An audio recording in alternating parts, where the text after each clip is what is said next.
Salam sejahtera bagi kita semua.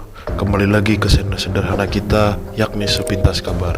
Sebelum lanjut, jangan lupa like, komen, dan share dan subscribe agar channel ini terus berkembang dan tetap ada di peredaran YouTube.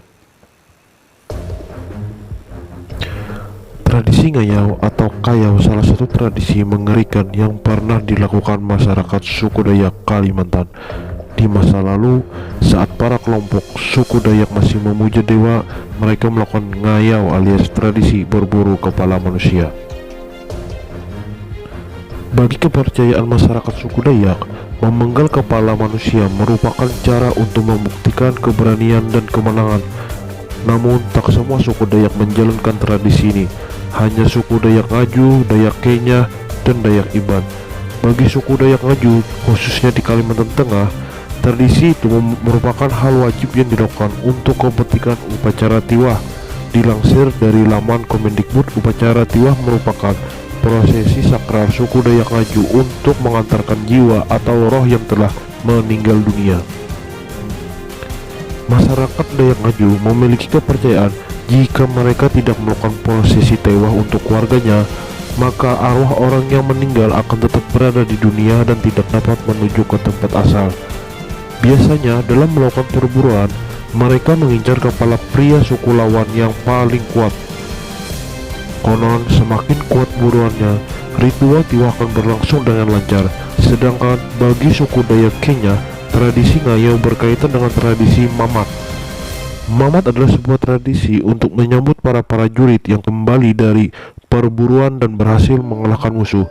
Mamat juga diartikan sebagai pesta pemotongan kepala yang mengakhiri masa perkabungan dan menyertai upacara inisiasi untuk memasuki sistem status bertingkat yang disebut Suhan.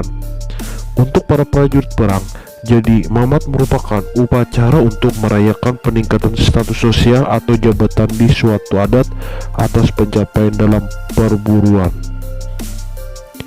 Bagi individu yang berhasil memenggal kepala musuh, diberi kehormatan untuk memakai gigi macan kumbang di telinganya, hiasan kepala dari bulu enggang, dan sebuah tato dengan desain khusus.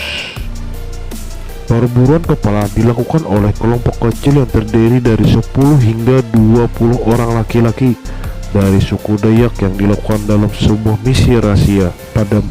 Pada masa lalu, suku Dayak Kenya dilaporkan sebagai pemburu kepala paling terkenal di Kalimantan. Sedangkan pada suku Dayak Iban, tradisi berburu kepala ini disebut gawai.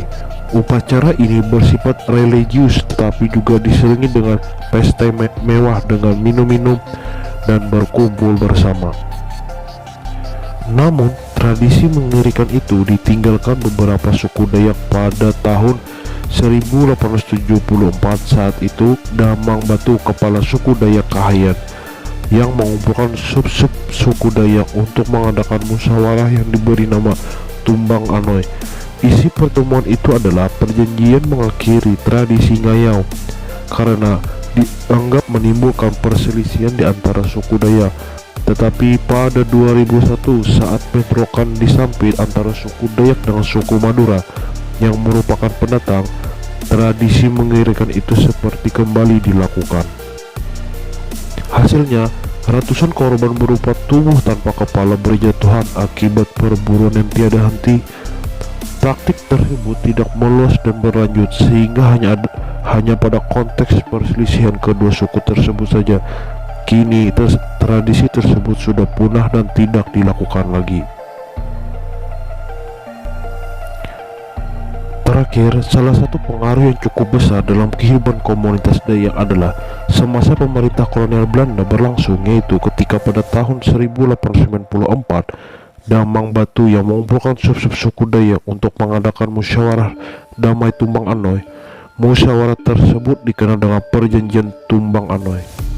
Pada musyawarah yang konon berlangsung berbulan-bulan lamanya itu, masyarakat Dayak di seluruh Kalimantan mencapai kesepakatan untuk menghindari dan menghilangkan tradisi mengayau karena dianggap telah menimbulkan perselisihan di antara suku Dayak.